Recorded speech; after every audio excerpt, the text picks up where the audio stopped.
चरदेव सिंह पूर्व मुखिया के साथ। और यही महानुभाव जो 30 साल से लालटेन जलाते जलाते अचानक तीर पकड़ लिए हैं, 9वीं फेल और मैट्रिक पास के लोगों को नौकरी लगा रहे हैं, इनको धूल चटाना। परसा में बिजली नहीं थी, डार भर पानी में हेल पर जाकर हम लोग अपने नगर अध्यक्ष और मंडल अध्यक्ष संजय चौबे के साथ, भूलन जी के साथ जाकर हम लोगों ने बिजली दिलवाने का काम किया है। ये लोग से पूछिए कि ये लोग कौन सा मुद्दा लेकर जनता के बीच में जाएंगे।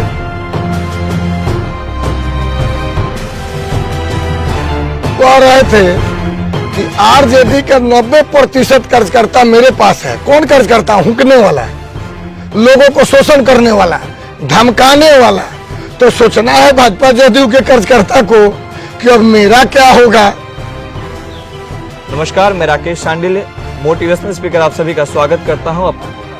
हमारे साथ हैं सारण जिला अंतर्गत परसा विधानसभा क्षेत्र के एक युवा नेता जो इस बार परसा के इतिहास को बदलने आए हैं। इनका कहना है कि परसा में जो अब तक नहीं हुआ है वो हम करके दिखाएंगे।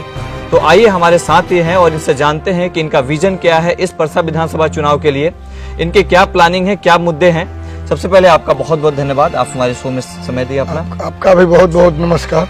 आप एक युवा नेता हैं और विगत आजादी के बाद अगर देखा जाए तो एक जाति विशेष का यहाँ पे कब्जा रहा है। कैसे आप इन चीजों पे महसूस कर लें कि हम ये बदलाव ला सकते हैं? बदलाव लाने का मुख्य मुद्दा है कि ये जो दो उम्मीदवार आपको परसा विधानसभा में दिखाई दे रहे हैं, ये दोनों को अलग अलग दल के अनुसार लोगों ने वोट देकर जिताने का काम किया। जैसे ही लोग जीत कर जाते हैं, ये लोग का नजरिया बदल जाता है और फिर जात पात की बढ़ावा देने लगते हैं। इसलिए मुझे लगा कि नहीं, मैं इस मैदान में उतरूं और इस जात पात को, जब बिहार के मुख्यमंत्री जी और देश के प्रधानमंत्री जी कहते हैं कि जात पात नहीं है, सबका साथ सबका विकास, तो फिर जात पात का आधार मानकर उम्मीदवारी चयन क्यों?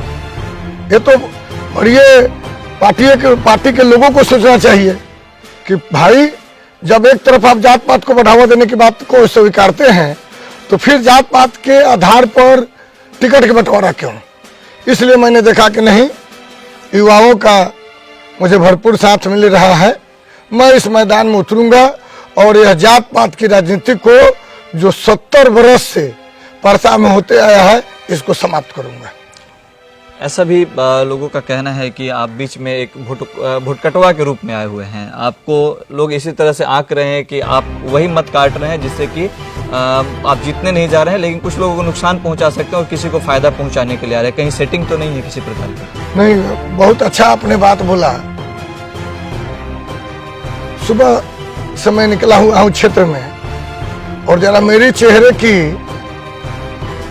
मुस्कुराहट देख लीजिए, हालात देख लीजिए, जरा एक तस्वीर उनको भी ले लीजिए, उसी से पता चल जाएगा कि कौन वोट कटवा है। अभी तो तय ही नहीं कर पाया है कि राकेश सिंह से लड़ेगा कौन। और मैं आपके चैनल के माध्यम से खुली चुनौती देता हूं कि जात की भी बात कहिएगा तो मैं आपके चैनल पर बैठने के लिए तैयार हूं। डिबेट करा लीजिए कि जिस जात के बल पर कूदते हैं, उस जात में भी उनसे ज्यादा काम नहीं किया होगा तो मैं लोजपा की उम्मीदवारी से अपना नाम वापस कर लूंगा। आप भाजपा के कार्यकर्ता रहे हैं लंबे समय से और कार्यकर्ता रहते हुए आप भाजपा के जो यहाँ के सांसद हैं राजीव प्रताप रूढ़ी जी, उनके प्रतिनिधि के तौर पे भी आप काम करते रहे और ये सभी लोग जानते हैं, इसमें कुछ छिपा हुआ नहीं है। आपने जितने भी काम कराए हैं ये उनके माध्यम से हुआ है। तो लोगों का मानना है कि ये सारा काउंट आप अपने लिए कर रहे हैं और उसका क्रेडिट आप लोगों से ले रहे हैं, इसलिए आप चुनाव में आए हैं और उसको कहीं ना कहीं चंद्रिका राय जी को हराने का काम आप कर रहे हैं। स्वाभाविक बात है।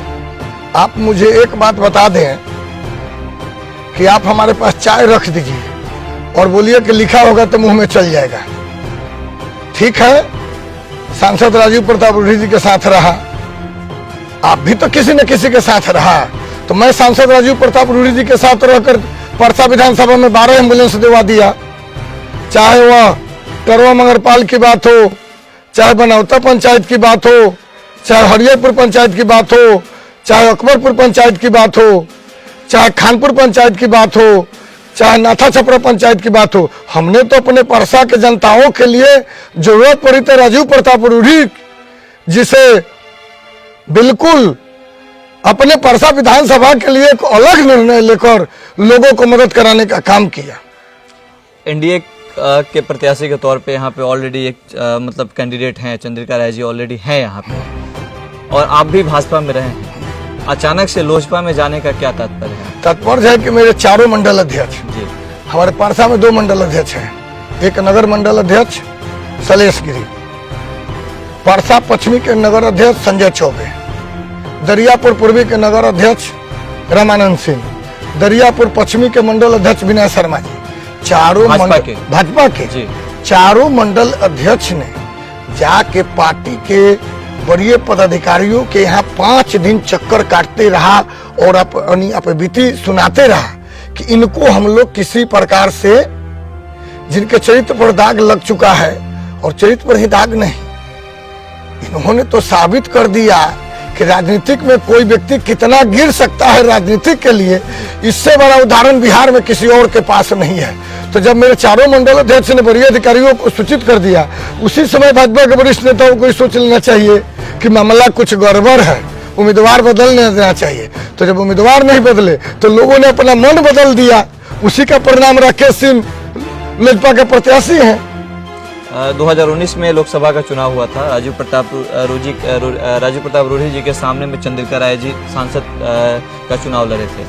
अचानक से फिर समीकरण बदलता है और ये एनडीए में आते हैं चंद्रिका राय जी।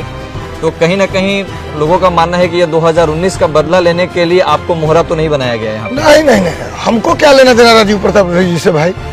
उनकी पार्टी अलग है, मेरी पार्टी अलग है। राजीव प्रताप रूढ़ी जी की बात कहिएगा, वो तो राजीव प्रताप रूढ़ी जी न जाने कि बसकंडा बूथ है परसा के बगल में, वहां ललन सिंह के जदयू अध्यक्ष थे, सुनील राय राजद का आरजेडी का जिला अध्यक्ष, और आकर बसकंडा बूथ पर ललन सिंह के साथ मारपीट किया, चरदेव सिंह पूर्व मुखिया के साथ। और यही महानुभाव जो 30 साल से ललटेन जलाते जलाते अचानक तीर पकड़ लिए हैं, अब तीर अपना बगल घुमाएंगे, उसका नोक की जनता बगल करेंगे, से भगवान जाने। जो पिटवाने का काम किया उस व्यक्ति को कहा कोई, वो लोग अपना मन मिजाज बना लिया है। अभी जो कार्यकाल रहा है 15 साल राजद और 15 साल जदयू का, इस पूरे कार्यकाल में आपको कहाँ कमी दिखती है? ना कमी दिखती है कि दुर्भाग्य परसा विधानसभा वासियों के साथ रहा कि जो 10 वर्ष जदयू में रहा, जो 10 वर्ष जदयू में रहा, वह व्यक्ति भी चिल्लाते चल रहा है कि मैं ओरिजिनल राजद हूं। और हद तक कल हो गई, मैं एक चंद्रिका राय जी का न्यूज देख रहा था, वो कह रहे थे कि आरजेडी का 90% कार्यकर्ता मेरे पास है। कौन कार्यकर्ता? हुकने वाला, लोगों को शोषण करने वाला, धमकाने वाला। तो सोचना है भाजपा जदयू के कार्यकर्ता को कि अब मेरा क्या होगा। जब वही 90% इधर आ जाएगा तो बाकी लोग अपना खैरियत बुझे, हम तो अपना निश्चिंत हैं बाबा हरियानाथ की कृपा से। तो क्योंकि आपका जो जातीय समीकरण है परसा विधानसभा क्षेत्र में, आप उस जाति से आते नहीं है, तो निश्चिंत तो वो लोग हैं ना, आप कैसे निश्चिंत हो गए? मैं तो सब जाति को लेकर निश्चिंत हूँ, उनके जाति में भी। मैं आपको चैलेंज करता हूँ, आपको चैलेंज नहीं क्षमा करेंगे कि चल जाए बगले में दरिहारा पंचायत के एक गांव है, उस गांव का नाम है बजरमरुआ। उस बजरमरुआ में सिर्फ उन्हीं के जाति के लोग हैं। चल जाइएगा, आग का पर्दा फट जाएगा। अभी हमारे साथ चलने वाले रविंदर रामनपुरा बिंदसी राय जी के पोता है धर्मनाथ राय। रामशीष बाबू को कौन नहीं जानता था? वो धर्मनाथ राय जी, जिनके बाबूजी के नाम पर रामशीष राय का आज भी मेला लगता है। मुझे लगता है कि यदि आप छपरा जिला से आते होंगे तो निश्चित ही रामशीष बाबू के नाम पर जानते होंगे, आज भी उनके नाम पर मेला लगता है, वो भी हमारे साथ है। तो आप निश्चिंत रहिए। परसा विधानसभा क्षेत्र से अगर आपकी जीत सुनिश्चित होती है तो राकेश सिंह परसा विधानसभा के लिए स्पेशली क्या करने जा रहे हैं, जो विगत प्रत्याशी रहे उनके अलावा? मैं परिवारवाद का विकास नहीं करूंगा। ठीक है। मैं गैस एजेंसी या पेट्रोल पंप अपने नाम नहीं करूंगा। ठीक है।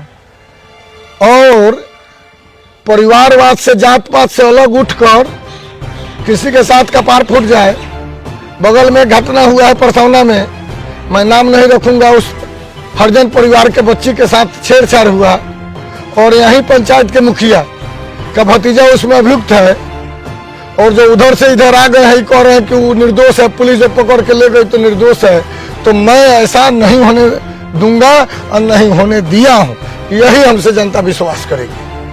जिस मुद्दे पे आप पहली बार चुनाव लड़ रहे हैं, आमतौर पे जो भी इसके पहले भी कैंडिडेट रहे हैं और चुनाव लड़े हैं, जीते हैं, उनका भी यही कहना था कि मैं जनता के बीच में रहूंगा।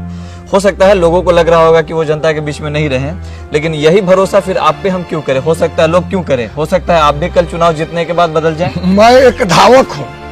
मैं 11 घंटा 35 मिनट में पहलेजा से डाक बम लेकर गया मुजफ्फरपुर गरीबनाथ और 17 घंटा 15 मिनट में सुल्तानगंज से जल लेकर मैं गया देवघर।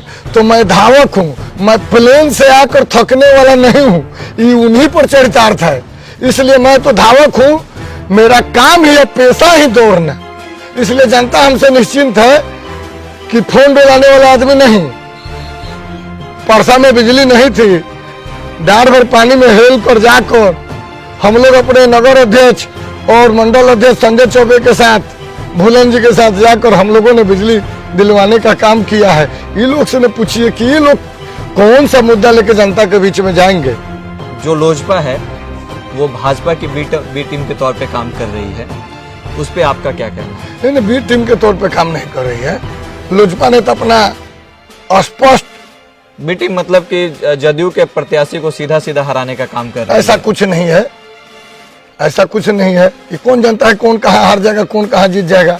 ये बेबुनियाद आरोप है। वो एक कहावत नहीं है कि खिसियानी बिल्ली खंभा नोचे, वही बात है।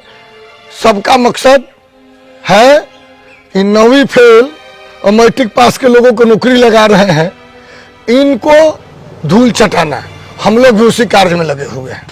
बहुत बहुत धन्यवाद आपका, मुझे पूरा विश्वास है और मैं अग्रिम शुभकामना आपको देता हूं कि आप इस चुनाव में विजयी हो, जीतें और परसा की जनता के लिए जो अब तक नहीं हुआ हो वो काम आप करें। बहुत बहुत धन्यवाद आपका। नमस्कार, आपका भी